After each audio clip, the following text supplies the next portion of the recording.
এই দেখেন কি অবস্থা পানির।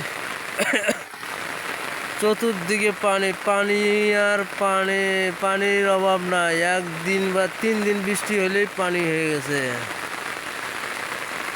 কি অবস্থা! এখন আমাদের বাড়ির উপরে, বাড়ির ভিতরেও ঢুকতেছে পানি মনে হয়। এইভাবে যদি আজকে বৃষ্টিটা হয় তাহলে মনে করবেন যে বাড়িতে পানি উঠবে। চলছে পানি। আজ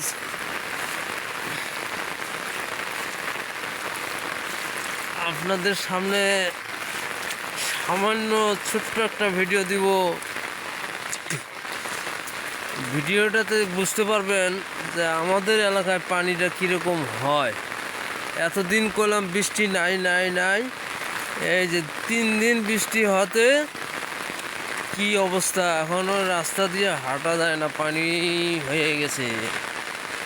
পানি পানি দুষ্ট পানি কোথায় থেকে আইলি ও আমার পানি রে পানি ও পানি পানি রে।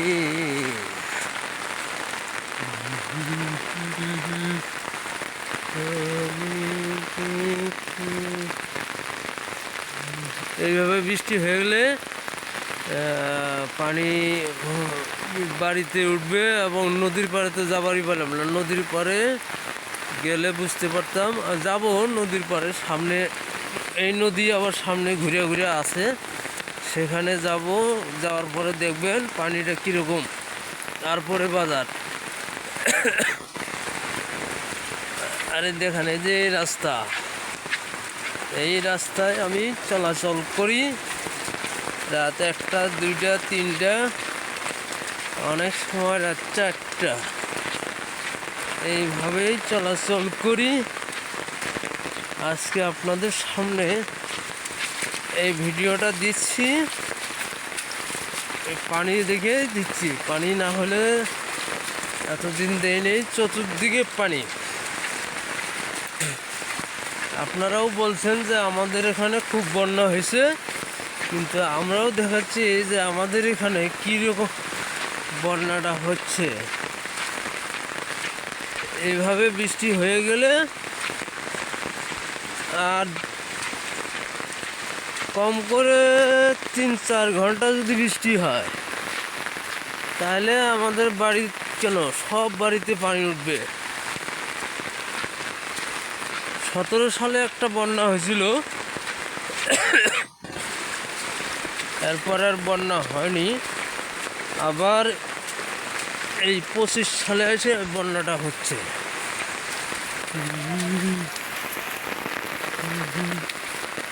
রাস্তার পরিস্থিতিতে দেখায় কিভাবে কোন রাস্তায় আমি যাই।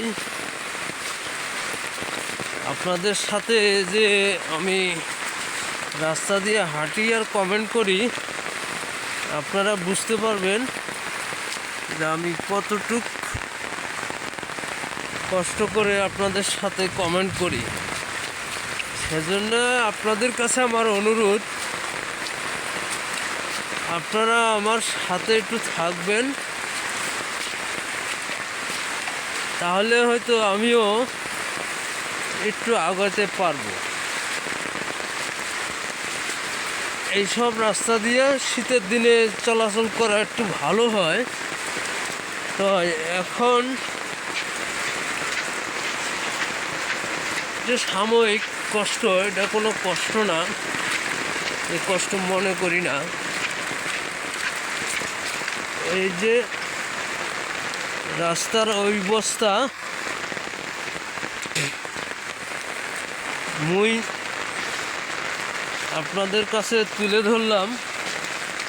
ভিডিওটা আপনারা সবাই দেখবেন এবং পাশে থাকবেন। যে পিছলা যদি পড়ে যায় তাহলে শেষ। এই যে রাস্তা, কয় মিনিট হলো আমি জানি না, ভিডিওটা বেশি বড় করা